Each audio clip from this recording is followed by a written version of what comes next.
Você é um candidato forte com chances reais de chegar à presidência da República. Vai fazer a convenção nacional do seu partido, a grande festa em que o seu rosto vai aparecer numa tela grande e todo mundo vai brandir bandeiras com seu nome, gritarão por você. Disputarão espaço para aparecer numa foto contigo. E tem uma coisa em política que todo mundo sabe. Perante a perspectiva de poder, todo mundo gruda, todo mundo puxa o saco, todo mundo quer um pedaço. Então, por que nada disso aconteceu no sábado, quando o PL se reuniu para sagrar Flávio Bolsonaro seu candidato à presidência? Pois é, eu sei o que você leu.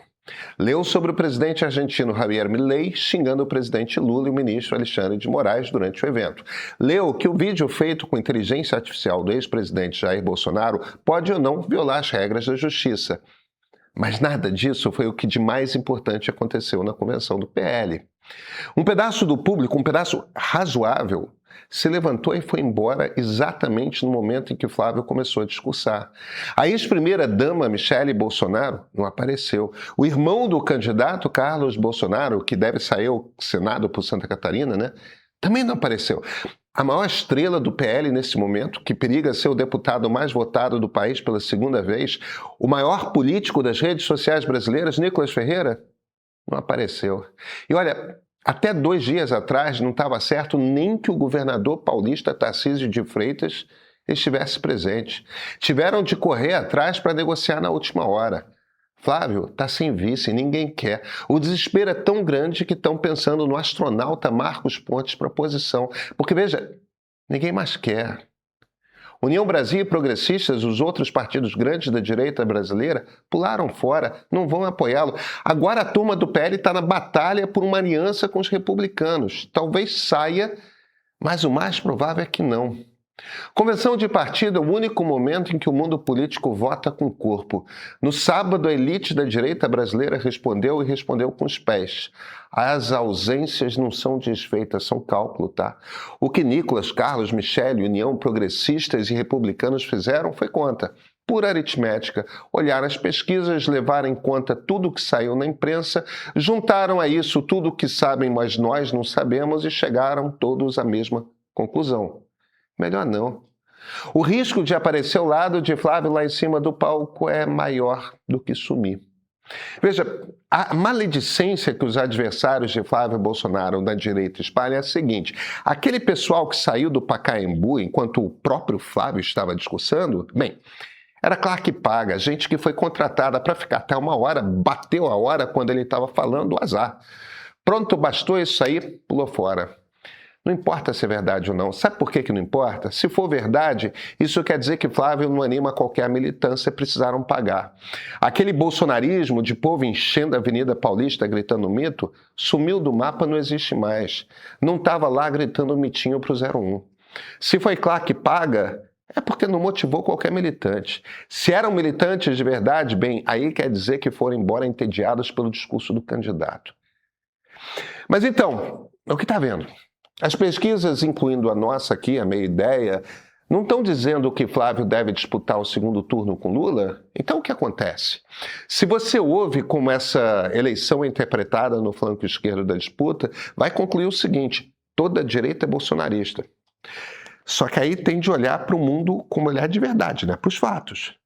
Quando Ronaldo Caiado, Ratinho Júnior, Romeu Zema estão em cima do trio elétrico ali, aplaudindo Jair Bolsonaro, rodeados de toda sorte de deputados, incluindo Nicolas e tantos outros, com tudo quanto é presidente de partido de direita, um monte de pastores evangélicos e ainda aquela família Bolsonaro completa, o que você conclui? Olha, toda a direita é bolsonarista. Conclusão mais do que razoável, tá?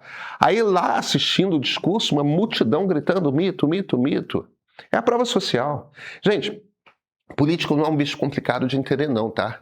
Em eleição, procura voto. Onde tem voto, lá está o político. Mas então, quando rigorosamente todo nome relevante da direita foge do mitinho, aí temos de concluir o quê? De novo, nem a família Bolsonaro estava no palanque que lançou Flávio à presidência. Não estava Michele, não estava Carlos. Eduardo, claro, nem pode, né? Mas ninguém... Tarcísio não queria ir, chegou a anunciar que ia estar na convenção do PSD, com Kassab e Caiado. Aí, na última hora, pulou fora. As pessoas não gritaram mitinho, o que elas fizeram foi ir embora. De novo, a gente precisa perguntar: o que está acontecendo? Porque quando os fatos mudam, não temos de mudar de conclusão? Será que toda a direita brasileira é mesmo bolsonarista? Eu sou Pedro Doria, editor do Meio. Você acabou de ouvir por que a direita inteira sumiu do palanque do próprio candidato. Só que isso não começou no sábado, né? Vem de muito antes e tem explicação. Nos últimos 5 dias, a gente deixou um filme aberto no YouTube, se chama Os Partidos. Sabe, com frequência vocês veem desencontros por aqui. Debate, às vezes debates duros, gente que critica. Não é uma caixa de comentários sempre fácil. Mas após pouco mais de 1 hora assistindo aberto no YouTube o episódio, a caixa de comentários era uma paz só. E vocês escreveram muito. Teve gente dizendo que se emocionou, teve gente dizendo que é um episódio que qualquer um que se importa com esse país precisa ver. E teve uma pergunta que apareceu de novo e de novo e de novo. Dá para abrir o primeiro episódio também, aquele sobre o povo brasileiro? Não dá. Mas ele está lá. Porque Os Partidos é um de 5. O ponto de partida da série mergulha fundo em cada tema que aborda. Como funcionam os algoritmos das redes sociais, por exemplo, ou quem é esse povo que vota, como se armam os partidos que deveriam representá-lo e por que essa conta nunca fechou. Quem viu entendeu o pedaço. O conjunto explica a eleição que você vai assistir daqui até outubro. E olha, estão todos no streaming do Meio. Assim, no Meio Premium, são R$15 por mês. E esse é o ponto de partida.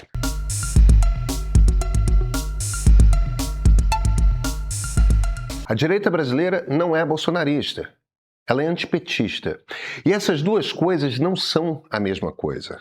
Como antipetista, foi tucana por um tempo, aí passou a bolsonarista, e seja nessa eleição, seja na próxima, deve pegar a onda seguinte. Se radical ou moderado, o tempo vai dizer. Hoje, as pesquisas dizem que os eleitores buscam estabilidade. Mas sim, durante uns 6 anos, a direita pareceu ser bolsonarista. Porque enquanto Jair Bolsonaro estava lá, no jogo, o veículo e o destino era a mesma coisa. Quem queria tirar o PT do poder subia no carro dele. Não por amor ao motorista, tá? Mas porque era o carro que estava andando. Aí o pai saiu de cena e entrou o filho. E ficou visível que sempre esteve ali. Muita gente naquele carro não estava pelo motorista, estava pelo destino. Olha, isso não é intuição minha. Hoje, no almoço em São Paulo, uns chefes de vários institutos de pesquisa se sentaram na mesma sala e disseram um atrás do outro versões da mesma coisa. Felipe Nunes, da Quest, colocou nesses termos: a direita está desanimada com a candidatura do Flávio, mas continua rejeitando fortemente o PT. Desanimada com ele, firme contra o outro. É uma energia enorme, sem carro para andar. Andrei Roman, que dirige a Atlas Intel, foi mais longe e disse o nome. Se aparecer uma reorganização da direita em torno de alguém mais forte que Flávio, alguém sem o desgaste do Banco Master, que consiga falar de corrupção, de crime, sem que rebata em cima dele mesmo, quem mais se beneficia é Ronaldo Caiado. E Roman fez questão de marcar a diferença. Terceira via, como candidatura pragmática, de centro, isso não tem a menor chance de aparecer nesse país polarizado. Não hoje. Mas terceira via como reorganização da direita, essa está em aberto. Não é que tenha aparecido um centro, não tem centro. É que a direita pode trocar de carro. Foi exatamente o que eu falei no ponto de partida da semana passada. Lembra? Eu, ali, estava lendo a nossa meia-ideia de 3 semanas atrás. Mas pega números da Nexus, da BTG Nexus de hoje. No primeiro turno, nada mudou. Flávio tem 33%, muito à frente dos outros nomes da direita. Caiado tem 6%, Renan Santos tem 5%, Zema 3%, Lula 42%. Se você só olhar isso, estava tudo como estava. Agora, olha o segundo turno, porque aí mudou. Lula contra Flávio, 47-43. Lula contra Zema, 46-42. Lula contra Renan Santos, 47-39. Lula contra Caiado, 45-43. 2 pontos de diferença. Tecnicamente igual. Agora, junta com o resto do quadro. O Datafolha mediu que 37% dos eleitores não sabem dizer espontaneamente o nome de um candidato. Em 2022, nessa altura, eram 25%. 1/3, 1/4. E entre as mulheres, É quase metade, tá? 45% não tem nome na cabeça quando você pergunta espontaneamente. Lembra o que eu te falei na quarta? Que Flávio já tinha perdido 5 pontos e que os 5 tinham sido todos no eleitorado feminino? Pois é. Aquilo não virou voto em outra pessoa, virou vaga aberta. Estão procurando. Quase metade das mulheres brasileiras hoje não tem um candidato na cabeça claro há 3 meses da eleição. Isso não é apatia. Isso é espaço no tabuleiro. E tem a parte que ainda não aconteceu. Tem 2 vídeos rolando nos bastidores. Toda Brasília fala disso. Vídeos dos quais todo mundo fala e ninguém mostra. Um vídeo é, pela descrição, de uma orgia com Vorcaro e nela aparece um político importante. No outro vídeo não tem sexo. O que tem é um político aos agarros, beijos e abraços com uma mulher conhecida, que não é a sua mulher. Todo mundo que fala desses vídeos acha que o político nelas é o mesmo. E tá todo mundo achando que pelo menos um desses vídeos vai circular até aquele 1º domingo de outubro. O que o eleitor conservador vai achar? Eu não sei. Mas sei o que os líderes de direita estão demonstrando.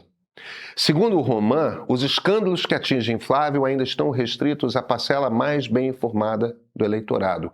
Ou seja, o estrago já existe, mas ainda não chegou na maioria das pessoas. Entendeu o que aconteceu no Pacaembu esse sábado?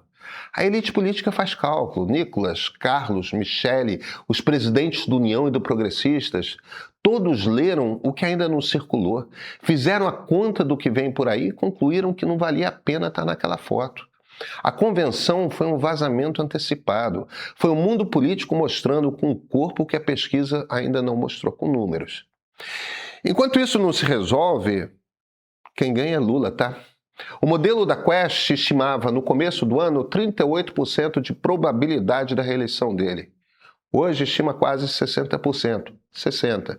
Não foi porque o governo ficou bom. A aprovação até subiu, tá? De 43% para 47%. Mas é uma melhora modesta. Subiu porque do outro lado tem um candidato que a própria turma não quer segurar. Cada semana que a oposição gasta fingindo que está tudo bem com Flávio é uma semana que ela entrega de presente. Então, volta para a pergunta do começo. Por que ninguém subiu naquele palanque? Por que não é palanque? Porque é onde o político vai buscar voto. Aquilo lá, no sábado, era uma sala de espera. Um monte de gente relevante da direita brasileira sentada, olhando para o relógio, esperando que todo mundo naquele meio já sabe que vem. Ou pelo menos desconfia que vem. Hoje o que temos é o seguinte: a direita abandonou Flávio, mas o eleitor de direita dá a ele vantagem. Não é vantagem que lhe garante a eleição, mas é vantagem que tira todos os outros do páreo. No Palácio do Planalto, o presidente Lula abre um sorriso, de um canto ao outro do rosto, e segue jogando parado. Um algoritmo que decide sem te avisar quem vai ser seu inimigo hoje. Uma rua em Jerusalém que carrega 3.000 anos de disputa embaixo do asfalto. Um Brasil que vota olhando para a terra que planta. Outro que vota olhando para a fila do banco. No ponto de partida sério, eu investigo assuntos essenciais para compreender e lidar com os desafios do mundo contemporâneo num formato que o programa semanal no YouTube não permite. Tudo começa em a sociedade que o algoritmo criou. O olhar para o mundo e o indivíduo numa busca da razão pela qual sentimos que as pessoas ao nosso redor estão cada vez mais polarizadas e vivendo em bolhas. Depois desse capítulo, tivemos o lançamento de 3 episódios sobre Israel e Palestina. Um conflito onde quase todo mundo já chega com o lado escolhido, mas que eu fui a campo entender as raízes. Passei 10 dias em Israel, entrevistei gente dos 2 lados, caminhei pelas ruas onde nasceu essa guerra, para compreender essa complexa realidade. Então voltei a olhar para casa, com nós brasileiros. No primeiro episódio, A Sociedade, eu parti de uma pergunta que parece simples. Por que o Brasil parece tão dividido? A resposta, no entanto, de simples não tem nada, porque descobri que o Brasil está dividido em 5. 5 formas de viver o país. 5 formas de votar nele. E se são 5 Brasis, por que ainda tentamos caber em só 2 partidos? O episódio vai tentar explicar.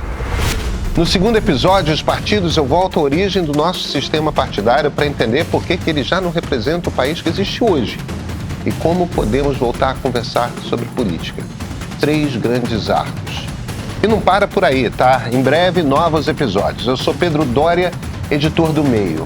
E esse é o Ponto de Partida, a série. Comece a assistir no streaming do Meio, exclusivo para assinantes premium.